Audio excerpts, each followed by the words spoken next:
ঈদ মোবারক। ঈদের 7 দিনব্যাপী আয়োজন Emami 7 oils in 1 double conditioning shampoo presents Eid স্টারে। আমি শান্তা জাহান আপনাদের সবাইকে আমন্ত্রণ জানাচ্ছি চ্যানেল 9-এর পর্দায়। প্রিয় দর্শক, ঈদ মানে আসলে বাড়তি কিছু উৎসবের ছোঁয়া, আর ঈদ মানে হচ্ছে বাংলা চলচ্চিত্র দেখা নিয়ে মানুষের উৎকণ্ঠা। আর তাই এবারের ঈদেও কিন্তু বেশ কিছু জনপ্রিয় মুখ নিয়ে আমাদের চলচ্চিত্র উৎসব চলছে। আপনারা জানেন, বড় পর্দায় যেমন একসাথে একাধারে অনেকগুলো নতুন নতুন চলচ্চিত্র মুক্তি পাচ্ছে, একই সাথে চ্যানেল 9-এও থাকবে আপনাদের জন্য চলচ্চিত্র। সে বিষয়গুলো নিয়ে তো কথা হবেই, কিন্তু তার আগে যেহেতু চলচ্চিত্র দিয়ে আমি শুরু করেছি, বুঝতে পারছেন আজ আমার সাথে এমন একজন তারকাকে নিয়ে আমি হাজির হয়েছি, যিনি আমাদের বড় পর্দার প্রিয় মুখ, আর একই সাথে এবারের ঈদে তার অভিনীত চলচ্চিত্র মুক্তি পাচ্ছে। প্রিয় দর্শক, সাথে রয়েছে আমাদের ছোট পর্দা ছাপিয়ে বড় পর্দায়ও যিনি তার নিজের দক্ষতাকে একদম পুরোপুরিভাবে তুলে ধরেছেন এবং শুধুমাত্র বাংলাদেশ নয়, বাংলাদেশ ছাপিয়ে বিশ্ব দরবারে নাম লিখিয়েছেন নিজের এবং বাংলাদেশের। সে আর কেউ নয়, আমাদের প্রিয় অভিনেত্রী আজমেরি হক বাঁধন। অনেক অনেক শুভেচ্ছা, ঈদ মোবারক। ঈদ মোবারক। কেমন আছো তুমি? খুবই ভালো আছি বাঁধন আপু, তোমাকে দেখে আরো ভালো লাগছে। তোমাকে খুব সুন্দর লাগছে আজকে। ওয়াও, বাঁধন আপু কমপ্লিমেন্ট দিয়েছে, তার মানে আসলেই সুন্দর লাগছে। বাট বাঁধন আপু তো সবসময় সুন্দর না, সব সময় না, না মোস্ট অফ দ্য টাইম। আমি ফিল করি যে যেরকম যখন যেভাবে থাকে তাকে সেভাবেই সুন্দর লাগে, মেকআপ ছাড়া হোক মেকআপ দিয়ে হোক। সো জাস্ট ভেতর থেকে ভালো ফিল করাটা ইম্পর্টেন্ট। তো যখন তোমার মন খুশি থাকবে তখন তোমাকে যে কোনো অবস্থাতেই সুন্দর লাগবে, এটা সত্য কথা। এবং একটা মানুষের মানে সুন্দর করে কথা বলার ধরনটাই তো একটু মানে বাড়তি সৌন্দর্য, তাই না? এবারের ঈদে তো তোমার মুভি মুক্তি পেয়ে গেল, তো চলচ্চিত্র নিয়ে আমাদের সবারই একটা উৎকণ্ঠা থাকে এবং ঈদের দিন থেকে আমরা দেখছি টানা এশা মার্ডার কর্মফল নিয়ে সবার একটা বাড়তি আগ্রহ, কারণ একদম ট্রু একটা স্টোরি থেকে এটা যেমন করা হয়েছে, আবার একই সাথে প্রথমবারের মতো তুমি আমি বলবো একটু কমার্শিয়াল একটা ফিল্মে নিজের অ্যাপিয়ারেন্স। সো তোমার অনুভূতিটা কি? আমার অনুভূতি তো, আমি ঈদের আগের দিনে মানে আমার মনে হলো যে এক্সাম কালকে সকালবেলা, সো আমার বমি পাচ্ছিল, পেট ব্যথা করছিল, সো আমি হ্যাঁ মানে হয় না যে নার্ভাসও লাগছিল, আবার এক্সাইটেড লাগছে যে ঈদে সিনেমা রিলিজ হবে, এটা তো অনেক বড় একটা ব্যাপার। আর যাদের সিনেমা কখনো ঈদে রিলিজ হয় না তার জন্য তো ডেফিনেটলি অনেক বড় ব্যাপার। সিনেমাটা আসলে সানি সারোয়ার ভাই অনেক যত্ন করে বানিয়েছেন, চেষ্টা করেছেন সব আর্টিস্টগুলোকে মানে সব ক্যারেক্টারগুলোকে বেসিকলি মানুষ হিসেবে দেখানোর। মানুষ, একটা মানুষ কিন্তু 100% ভালো বা 100% খারাপ হয় না, দেখা যায় যে তার ভেতরে কিছু গ্রে শেডস থাকে। সো সে চেষ্টা করেছে রক্তে মাংসে মানুষগুলোকে দেখাতে, প্রত্যেকটা চরিত্রের মধ্যেই তাই ছিল। এখানে হয়তো সামান্য অ্যাকশন আছে যেটাও খুবই মানে ন্যাচারাল বা নর্মাল, মানে আমরা তো রেগুলার লাইফে হয়, মানে এরকম না যে আসলে যেটা ফিল্মি যেই অ্যাকশন ওই রকম না, মানে ওই টাইপের না। সো সবকিছু মিলিয়ে আসলে সানি ভাই চেষ্টা করেছেন একটা সিনেমা বানাতে, আমরা তাকে সাহায্য করেছি, আর দর্শকের রেসপন্স ভালো পাচ্ছি, এইটা অনেক বড় ব্যাপার আমার জন্য। বিকজ আমি চাইনি কখনো যে আমার একটা ট্যাগ লেগে থাকুক যে ও শুধু রেহানার মতো কাজই করতে পারে, ও বেসিক্যালি আর অন্য ক্যারেক্টারগুলো হয়তো ওকে দিয়ে হবে না।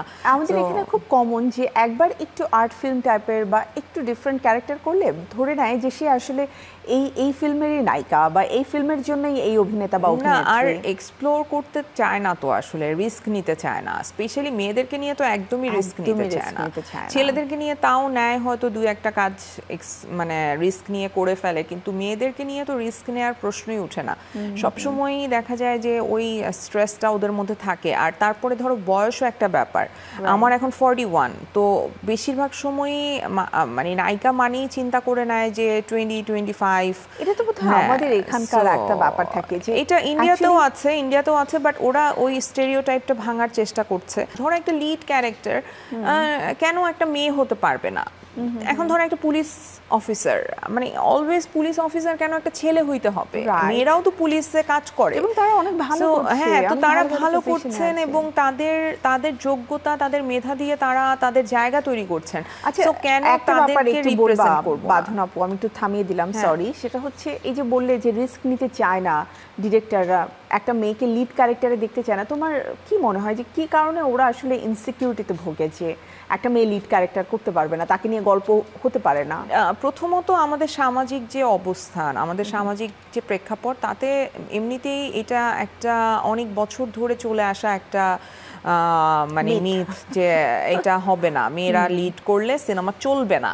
সো সিনেমা চলাটা তো ইম্পর্টেন্ট, কারণ টাকা, এখানে টাকার লগ্নি করে মানুষ তো এটা শখে করে না। যে বাট একটা সময় ছিল না যে জনগণ নন্দিত নায়িকা শাবানা অভিনীত, মিষ্টি মেয়ে কবরী অভিনীত, ওই সময়টা তো আসলে আমরা হারিয়ে ফেলেছি।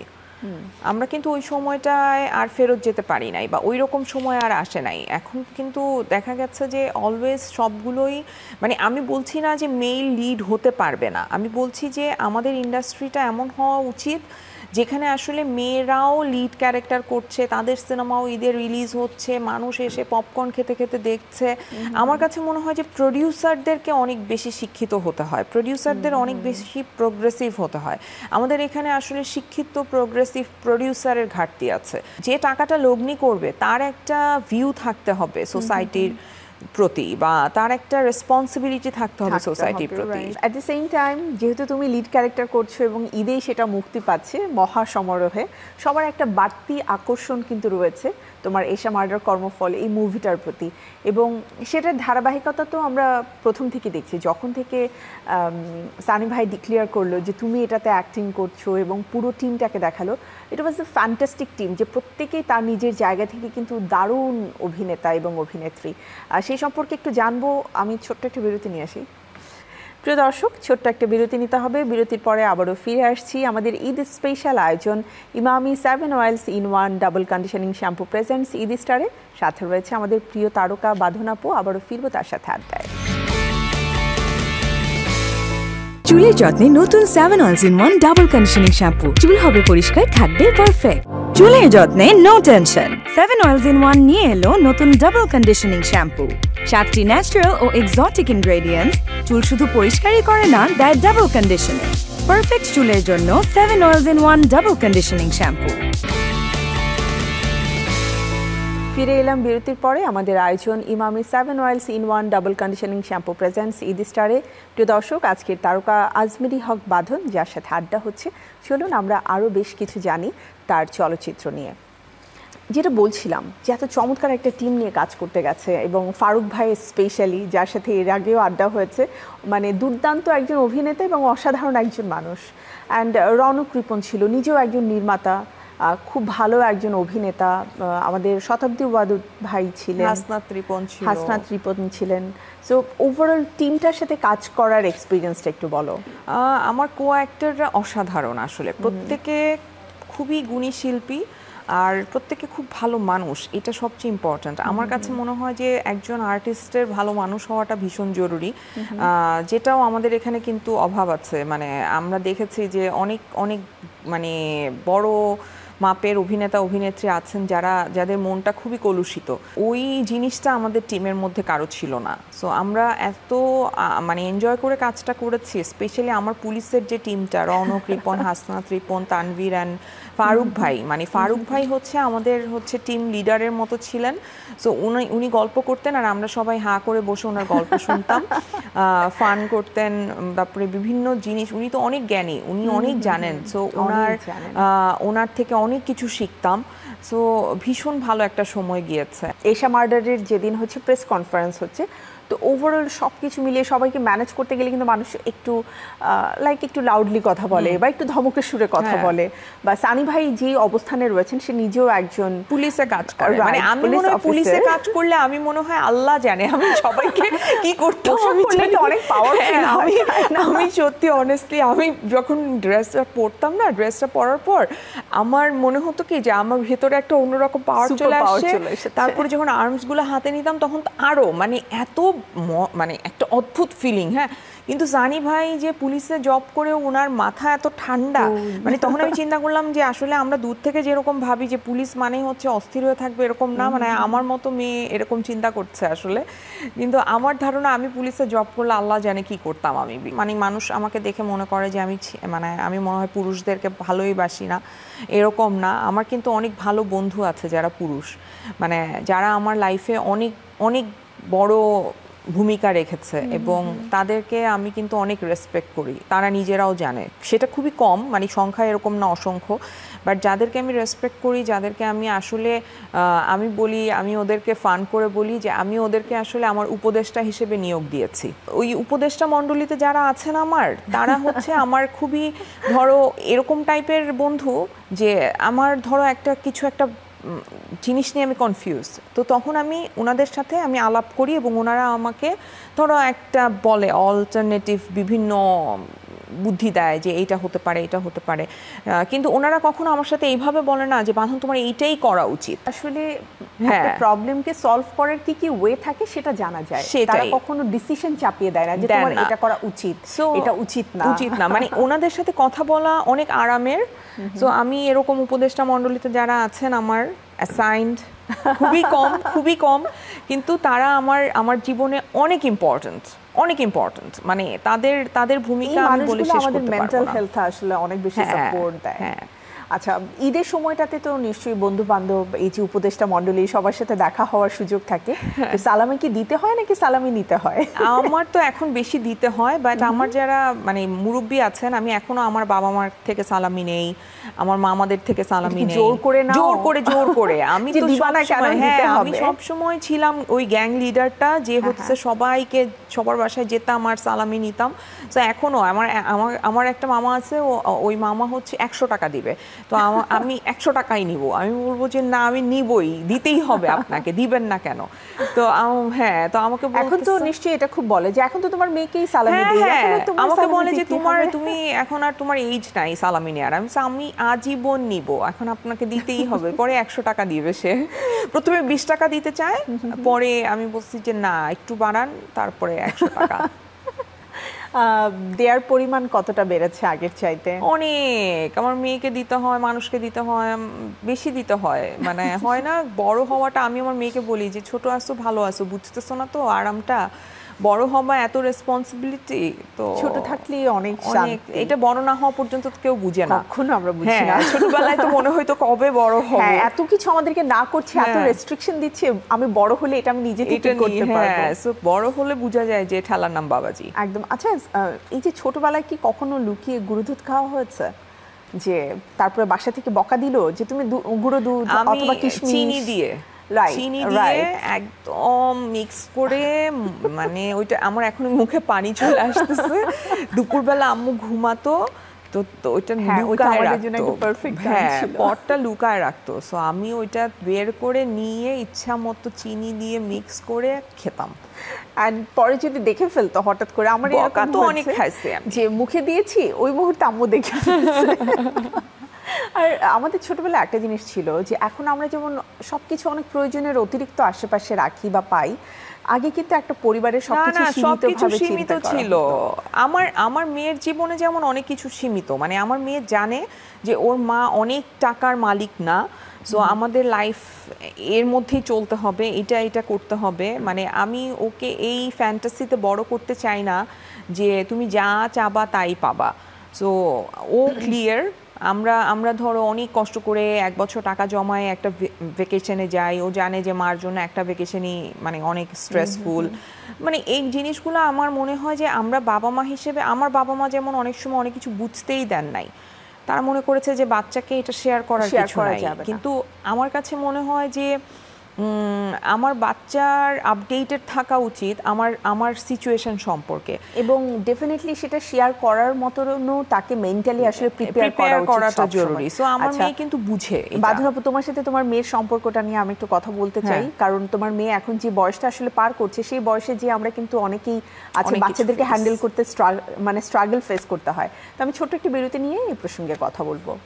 প্রিয় দর্শক, ছোট্ট একটি বিরতির সময় হয়ে গেছে। বিরতির পরে আবারও ফিরে আসছি আমাদের ঈদ স্পেশাল আয়োজন Emami 7 oils in 1 double conditioning shampoo presents Eid স্টারে। সাথে থাকুন চ্যানেল 9। চুলের যত্নে নতুন 7 oils in 1 double conditioning shampoo. চুল হবে পরিষ্কার, থাকবে পারফেক্ট।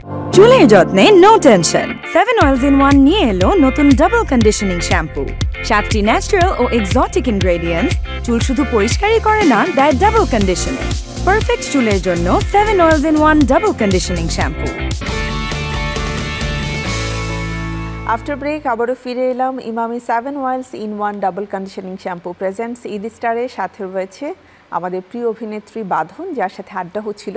এবারে কিন্তু খুব সিরিয়াস একটা বিষয় নিয়ে কথা বলবো, কারণ বাঁধন আপু তো মেন্টাল হেলথ নিয়ে কথা বলো বা যে কোনো রাইটস নিয়ে কথা বলো, বাট আমরা রিসেন্টলি যদি দেখি, লাইক আমার ছেলেও আরও হয়তো 5-7 বছর আগে থেকেই বলে, আম্মু আমাদের সাথে কিন্তু এমন করা যাবে না, অমন করা যাবে না, বা দেশের বাইরে এরকম করে না, তোমরা যা করো আমাদের উপরে মেন্টাল স্ট্রেস দাও বা চাপিয়ে দাও কোনো একটা ডিসিশন। এই কথাগুলো কি খুব কমন? তোমাকেও কি ফেস করতে হয়? আমাকে বেশি করতে হয় না, বিকজ আমি এইটার মানে অনেকটা ক্রেডিট হচ্ছে আমার থেরাপিস্টকে দিব।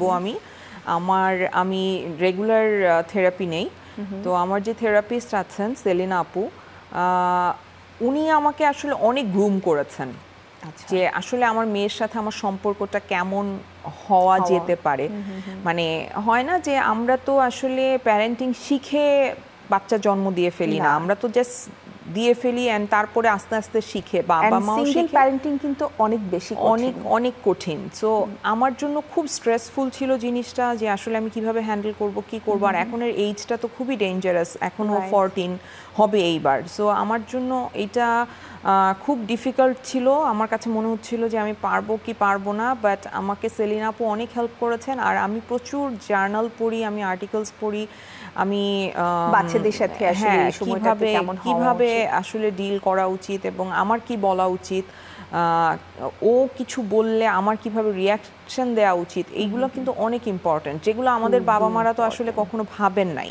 সো আমার কাছে মনে হয়েছে যেটা আমি পাই নাই, এখন আমি যদি এটা ভেবে বসে থাকি যে আমিও পাই নাই, ওকেও দেওয়ার দরকার নাই, আমি এটা ভাবি না, আমি উল্টা ভাবি। আমার মনে হয় যে আমি যা পাই নাই, আমি চেষ্টা করি ওকে সেই সুযোগগুলো দেওয়ার বা সেই জায়গাটা করে দেওয়ার, যাতে ও একটা হেলদি পরিবেশে একটা ভালো মানুষ হিসেবে গড়ে উঠতে পারে। নতুন জীবন নিয়ে কোনো প্ল্যান আছে? আমার তো প্ল্যান ছিল, আমি ইন্টারভিউ দিলাম যে আমি পাত্র খুঁজছি, কিন্তু কেউ কন্ট্যাক্ট করেনি। তারা আমাকে এতই ভয় পায়, ওরা ভয়ের চোটে আমার সাথে কেউ কিছু কন্ট্যাক্টই করলো না। আমি জানি না যে কি হলো, মানে কি মনে করছে মানুষ আমাকে, আমি জানি না। কেন বলো তো, মানে আমি এখন কিভাবে সুন্দর মেয়েদেরকে পছন্দ করে, তোমার মতো এত সুন্দরী একজন এবং সুপারস্টার, ঠিক আছে না, কিন্তু ওই যে আমাকে সবসময় আমার ফ্রেন্ডরা বলে যে বাঁধন তুই মুখটা খোলার আগ পর্যন্ত খুব ভাল লাগে, যখনই মুখটা খুলিস আর ভাল লাগে না। সো ওই ছেলেরা হয়তো চিন্তা করে যে ভাই দূরে থাকি, এই মেয়েকে কোনো কিছু দূর থেকেই সুন্দর, এই মেয়েরে বিয়ে শাদী করে আবার কিসের মধ্যে পড়বো। সো হয়তো এই ভয় পায়। বাট আমি এখন চিন্তা করছি যে একজন লাইফ পার্টনার দরকার, যে আমার সঙ্গী হবে, যে আমার পথ চলার সাথী হবে, আমার কোনো রক্ষক লাগবে না, যে আমাকে রক্ষা করবে, যে আমার দায়িত্ব নিবে, এরকম কাউকে আমার লাগবে না, কিন্তু আমার একজন সাথী লাগবে। সো যে সাথী হতে চায় সে আসতে পারে আমার জীবনে। বাট বাংলাদেশের যে অবস্থা ছেলেদের, আমি জানি না। যে আমি তো বলি যে বিয়ে করার জন্য পাত্র পাওয়া খুব কঠিন। হ্যাঁ, আমি তো, আর আমার জন্য তো ইম্পসিবল মনে হচ্ছে। And I think after July এটা আরো একটু বেশি ইম্পসিবল যে, কিন্তু আমার তো মনে হয় যে সবকিছু মানে তুমি অনেক সহজ করে দিতে পারো, এবং তোমার সাথে যদি কেউ কথা বলে মন খুলে, তাহলে সে বুঝতে পারবে। হ্যাঁ, কিন্তু ওই পর্যায়ে তো আসতে হবে। আমার বাইরের যে শক্ত খোলসটা আছে, ওইটা ভেদ করে ভেতরে আসার জন্য তার সেই পরিমাণে মনোবল, তার সেই পরিমাণে মেধা।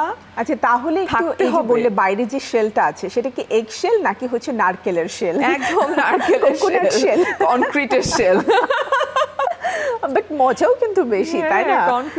যদি কেউ ওই শেলটাকে ভেদ করতে পারেন, মনের মধ্যে যে ভালোবাসা আছে, যে আবেগ আছে, সেটাকে কিন্তু টাচ করা পসিবল। এবং এই ধরনের মেয়েদের ক্ষেত্রে আমি যেটা দেখি যে তারা আসলে যাকে ভালোবাসে তার জন্য পৃথিবী, আরে আল্লাহ, এইরকম অমর প্রেম তো প্রেমও করছি, অমর প্রেম একটা, বুঝছো, বুড়া বয়সে একটাই, মানে এমন অমর প্রেম, ও মাই গড। বাট ভালো যে এই এক্সপিরিয়েন্সটা আমার জীবনে দরকার ছিল। মানে হয় না যে আমি কখনো প্রেমের এক্সপ্রেশন দিতে পারতাম না, সো আমি সব কিছুর মধ্যে ভালো কিছু খোঁজার চেষ্টা করি। সো এই প্রেমটা হওয়াতে যেটা হচ্ছে যে খুব মানে ভালো প্রেমটাকে আমি অনুভব করছি। ওটা কি স্কুল জীবনে ছিল, কলেজ লাইফে ছিল? মানে আমার বুড়ো বয়সে অলমোস্ট বেশি সিরিয়াস, এই প্রেমগুলো বেশি সিরিয়াস হয়ে গেছিলাম। হ্যাঁ, সো অ্যাকচুয়ালি প্রেম এমনই হয় যে কোনো সময়ই আসতে পারে। আর আমরা আসলে যখন প্রেম করি তখনই বলি যে আমি এটাতে অনেক বেশি সিরিয়াস, কারণ এর আগেরগুলো আমি সিরিয়াস করতে পারি না। আমার 2টা বিয়ে হয়েছে, তো 2টা হাজবেন্ডই আমার প্রেমের কেউ ছিল না। আমি জাস্ট মানে নো ওয়ান। আমার মেডিকেলে একটা ছেলের সাথে অ্যাফেয়ার ছিল, ওর সাথে ওইটাকে প্রেম ধরা যায় প্রথম প্রেম হিসেবে, বিকজ ওইটা যেহেতু 1-1.5 মাসের মধ্যে এন্ড হয়ে গেছে, সো আমার কাছে ওই ফ্যান্টাসিটাই রয়ে গেছে, প্রেম ব্যাপারটা। কিন্তু যেই প্রেমটা আসলে ভেঙেছে, যেটা আমার আসলে আমি অনেক দিন মানে প্রেমটা করেছি, অনুভব করেছি, আনন্দিত হয়েছি, কষ্ট পেয়েছি, সময়ও দিয়েছি, ওইটা একটাই। তাও ভালো। এই যে দেখো তুমি কত সুন্দর করে প্রেমের কথা বললে, এটাই আসলে সত্য যে আমাদের মানুষের জীবন প্রত্যেকটা পর্যায়ে যে কিন্তু আমরা ভিন্ন ভিন্ন মানুষ হিসেবে নিজেকে মানে কি বলবো এটাকে আবিষ্কার করি, এবং ওই সময়গুলোতে আসলে আমাদের জীবনে কেউ আসবে, কেউ হয়তো চলে যাবে। এবং হ্যাঁ, আরেকটা ব্যাপার, আমরা মিডিয়ার যারা কাজ করছি বা ইন্ডাস্ট্রিতে, তাদের যদি ডিভোর্স হয় তাহলে একটা খুব কমন কথা চলে আসে, হ্যাঁ মিডিয়াতে কাজ করে ডিভোর্স তো হবে। বাট মানে খুবই ইন্টারেস্টিং ব্যাপার হচ্ছে আমাদের অনেক ফ্রেন্ড সার্কেল আছে যারা মিডিয়ার ধারে কাছেও নেই, নর্মাল লাইফ লিড করছে, পড়াশোনা করছে, তাদের লাইফেও কিন্তু এই ধরনের ডিজাস্টার হয়েছে, কারণ it's a common thing. So এটা নিয়ে আসলে সবাই কথা বলে না, বাট আমি বাঁধন আপুকে অলওয়েজ স্যালুট দেই যে বাঁধন আপু খুব মন খুলে এই ব্যাপারগুলো নিয়ে কথা বলে, কারণ এটা আসলে লুকানোর কিছু নেই, হাইড করার কিছু নেই। সো বাঁধন আপু, অনেক অনেক আড্ডা হচ্ছে, এরপরে আমরা একটু খেলতেও চাই তোমাকে নিয়ে। সহজ কঠিন কিছু না, বাট তার আগে একটা বিরতি নিয়ে আসি। প্রিয় দর্শক, সময় হয়ে গেছে আমাদের ছোট্ট আরেকটি বিরতি নেবার। বিরতির পরে আবারও ফিরে আসছি Emami 7 oils in 1 double conditioning shampoo presents Eid স্টারে। সাথে থাকুন চ্যানেল 9-এর। চুলের যত্নে নতুন 7 oils in 1 double conditioning shampoo. চুল হবে পরিষ্কার, থাকবে পারফেক্ট। চুলের যত্নে নো টেনশন। 7 অয়েলস ইন 1 নিয়ে এলো নতুন ডাবল কন্ডিশনিং শ্যাম্পু। 7টি ন্যাচারাল ও এক্সোটিক ইনগ্রেডিয়েন্টস চুল শুধু পরিষ্কারই করে না, দেয় ডাবল কন্ডিশনিং। পারফেক্ট চুলের জন্য 7 oils in 1 double conditioning shampoo. ফিরে এলাম বিরতির পরে। আমাদের ঈদের স্পেশাল আয়োজন Emami 7 oils in 1 double conditioning shampoo presents Eid স্টারে। প্রিয় দর্শক, সাথে রয়েছে আমাদের প্রিয় বাঁধন। আবারও আড্ডায় ফিরে যাব, আর আড্ডার সাথে সাথে একটু দেখতে চাই যে বাঁধনের আসলে লক্ষ্য কতটা স্থির এবং সে টার্গেটে কতটা দ্রুত পৌঁছাতে পারে। সো বাঁধন আপু, হ্যাঁ, আমরা দেখতে পাচ্ছি আমাদের একটা ডার্ট বোর্ড আছে। খেলা হয় তোমার মেয়ের সাথে? আমার এগুলো তো খেলা হয় না। মেয়ের সাথে কি খেলো? ছোটবেলায় খেলতাম, এখন তো খেলার বয়স আর নাই। সো ডার্ট বোর্ড আমিও অনেক ছোটবেলায় খেলতাম। আমি এগুলো জীবনেও খেলি নাই, আমি খেলায় জিরো। আর আমার এইম কেমন সেটা এটা দিয়ে প্রমাণ হবে না। আমার এইম খুবই হ্যাঁ। আচ্ছা, এখানে হাইয়েস্ট হচ্ছে 20 আছে। এর আগে কিন্তু 20-তে একজন মেরেছে। কে সে? আমি নামটা পরে রিভিল করছি, বাট আই থিংক তুমি পারবে। তুমি সবগুলো নিয়ে নাও। তো এখন যেটা হচ্ছে যে যদি ওখান থেকে তোমার মুখে চলে যায়, কোনো সমস্যা নাই, আই উইল অ্যাকসেপ্ট ইট।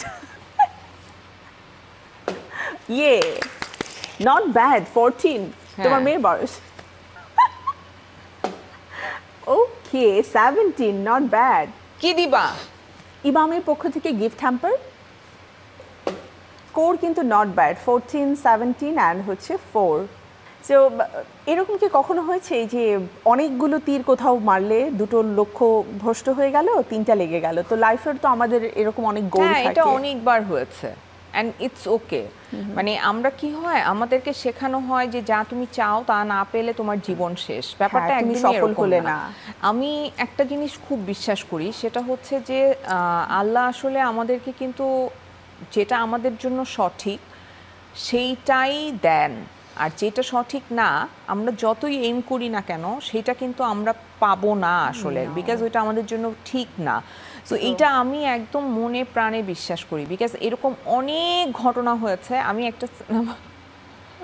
একটা সিনেমা তো যেটা হয়েছে যে বিশাল এক ডিরেক্টরের কাজ, তো আমি অডিশন দিছি, আমাকে ডাকছে, আমাকে তারপরে ডিচ করছে, আমার সাথে খারাপ ব্যবহার করছে কতগুলা বড় বড় মানুষ।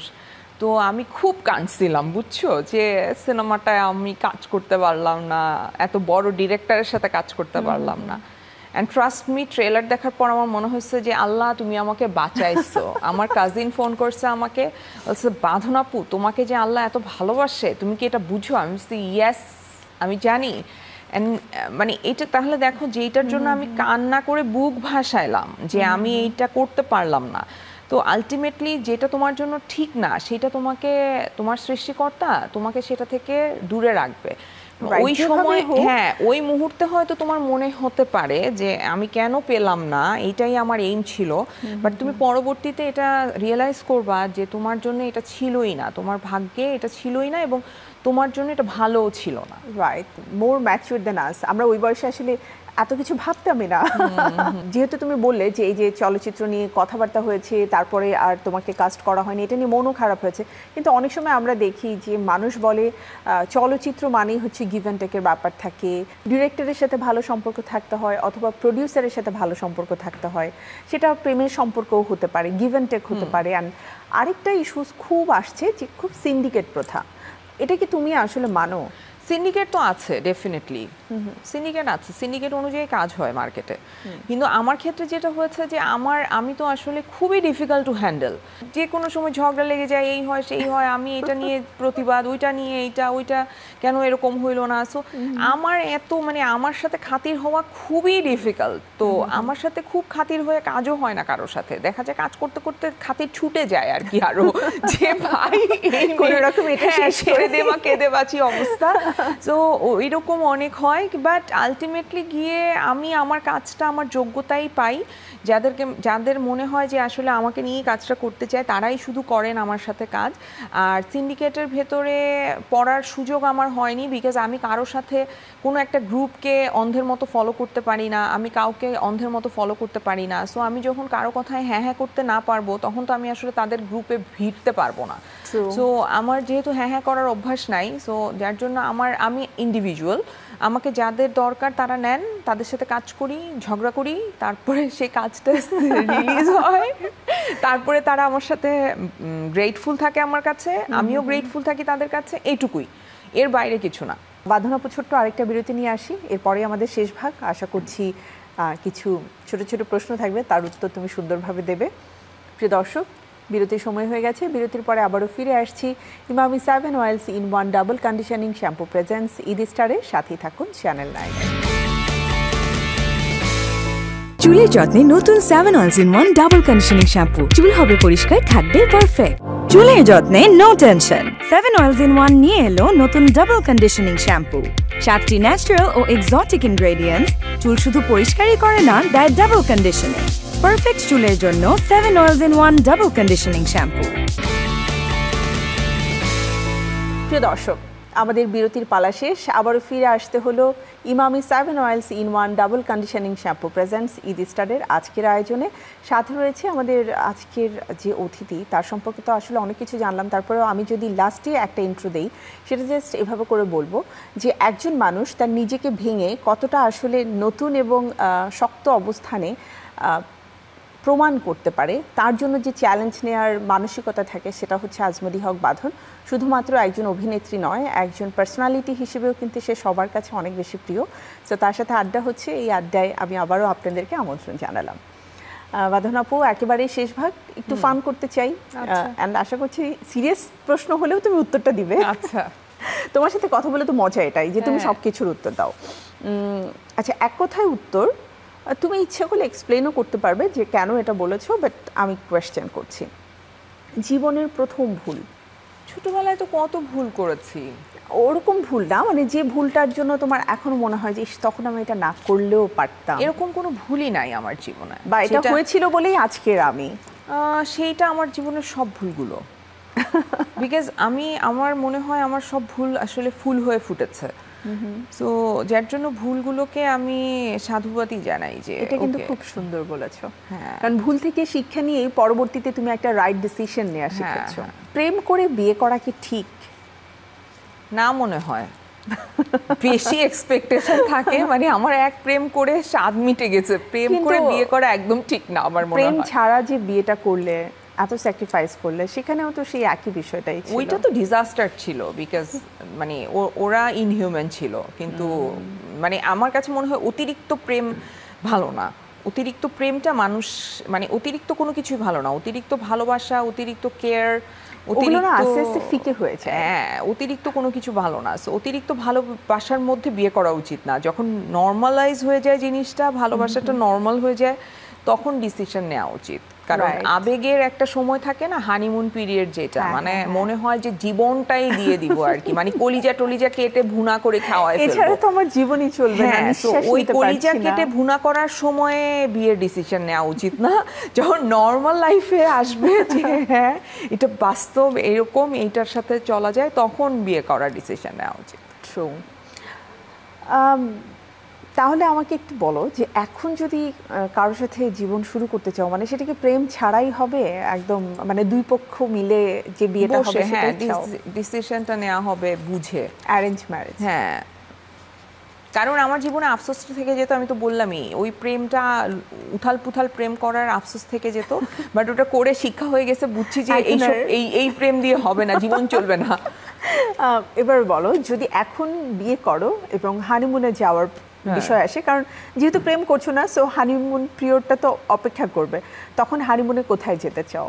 এটা তো আমি চিন্তা করি না, নিশ্চয়ই আমার যে পার্টনার হবেন, আমার যে সঙ্গী হবেন, তার সাথে ডিসিশন নিব। It could be Cox's Bazar or it could be grace, মানে এটা ডিসিশনটা দুজন মিলে নেওয়া উচিত আমি মনে করি। যে একটা কিছু মানুষের ড্রিম, আমার এরকম ড্রিম নাই।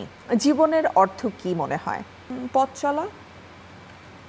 রাইট, যতদিন বেঁচে আছি পথ চলতেই হবে। জীবনকে কি কখনো বোঝা মনে হয়? মাঝে মধ্যে তো মনে হতো, এখনো মাঝে মধ্যে মনে হয়। এবার বলো যে স্বপ্নটা তুমি দেখতে, সেই স্বপ্নটা কি বাস্তবায়িত হয়েছে নাকি এখনো অপেক্ষা করছো? আমার কোনো স্বপ্ন বাস্তবায়িত হয় নাই, বিকজ আমি ওই যে বললাম যে যেটা হয়েছে, যে আমি এটা বিশ্বাস করি যে আমি যেগুলো এইম করেছি অনেক সময় সেগুলো হয়তো আমার জন্য ঠিক ছিল না, সো আল্লাহ ওইটা আমার সাথে হতেই দেন নাই। যদি খুব রাগ হয় তাহলে কি করো? ও মাই গড, কান্না করি। শুধু কান্না? ভাঙচুর? চিৎকার করি, কান্না করি। আগে ভাঙচুর করতাম, এখন আর করি না, একটু ম্যাচিওর হয়েছি। চিৎকার করি, কান্না করি। প্রতিশোধ নেওয়ার সুযোগ থাকে তাহলে কি করবে? মানে যাকে তুমি খুবই অপছন্দ করো কিন্তু প্রতিশোধ নেওয়ার একটা সুযোগ পেয়ে গেলে? আমার প্রতিশোধ নেওয়ার একটা আলাদা টেকনিক আছে, খুবই ইন্টারেস্টিং টেকনিক। সেটা হচ্ছে যে আমি নিজেকে ভালো রাখি। আমি নিজেকে এত ভালো রাখি যে আমার সাথে খারাপ করেছে বা যার আমাকে দেখতে ইচ্ছা করে না, সে জ্বলে পুড়ে আসলে ছাই হয়ে যায়। সো এইটার চেয়ে ভালো টেকনিক আর নাই, বিকজ আমি আসলে প্রতিশোধ পরায়ণ না। সো আমার কাছে মনে হয় যে আমার ভালো থাকাটাই তাকে অনেক কষ্ট দেয়, সো ওই কষ্টটায় একটু আনন্দ পাই। হ্যাঁ, ওকে, লাস্ট সামনে দেখতে পাচ্ছ আমাদের ইয়েস নোর একটা বোর্ড দেয়া আছে, সো যে কোশ্চেনগুলো করা হবে ইয়েস অ্যান্ড নোতে উত্তর শুনবো। ঠিক আছে। নিজের পছন্দের নায়ক শাকিব খান। চলচ্চিত্র পরিচালনার ইচ্ছে আছে? প্রযোজনা সংস্থা বিল্ড করার ইচ্ছে আছে? ওয়াও, জীবনের পূর্ণতা কি এসেছে? নিজের কোনো চরিত্র যেটা চলচ্চিত্রে অভিনয় করার ইচ্ছে আছে, তেমন সুযোগ কি এসেছে? এখনো না। আচ্ছা, লাস্ট কোয়েশ্চেন, সেটা হচ্ছে নিজেকে কি কখনো দিবা ভারতীর মতো মনে হয়? বাট আমি ওকে ভালোবাসি, এত সুন্দর একটা মেয়ে। কথা হলো, আড্ডা হলো। আমাদের দর্শকদের জন্য তোমার যদি ঈদের কোনো শুভেচ্ছা থাকে? আমাকে ডাকার জন্য আসলে সবাইকে ধন্যবাদ, যে আমাকে ঈদের সময় আমন্ত্রণ করা হয়েছে। এবং দর্শক আপনারা যারা আমাকে ভালোবাসেন, হলে আসেন, হলে এসে এশা মার্ডার দেখেন। ঈদের দিন থেকে সিনেমা হলে দেখানো হচ্ছে। আপনাদের জন্য আমি অপেক্ষা করব। আপনাদের সাপোর্ট আমাদের দরকার। আশা করি যে আপনারা সবাই ঈদে আপনাদের বিনোদনের এই জায়গাটুকু একটু আমাদের জন্য রাখবেন এবং সিনেমা হলে এসে এশা মার্ডার দেখবেন। ঈদ মোবারক। নিশ্চয়ই তোমার সাথে আরও অনেক আড্ডা হবে এবং হলে যে এশা মার্ডারও দেখা হবে এবং আমরা আনন্দটা করতে চাই আসলে সবাই মিলে একসাথে। Thank you. প্রিয় দর্শক, আমাদের আড্ডার সময় আজ শেষ। লম্বা একটা কনভারসেশন হয়ে গেল প্রিয় অভিনেত্রী আজমেরী হক বাঁধনের সাথে এবং অনেক অজানা তথ্য আমরা জানলাম। নিশ্চয়ই আপনাদের ভালো লেগেছে ঈদের আয়োজনে এমন একটা আমি বলবো ড্রয়িং রুম আড্ডা। সো ঈদের 7 দিন ব্যাপী তো আমি রয়েছি চ্যানেল লাইনের পর্দায় আপনাদের জন্য। আমাদের ঈদ স্পেশাল আয়োজন Emami 7 oils in 1 double conditioning shampoo presents Eid স্টারে। আপনারাও সবাই ভালো থাকুন, সুস্থ থাকুন। ঈদ মোবারক।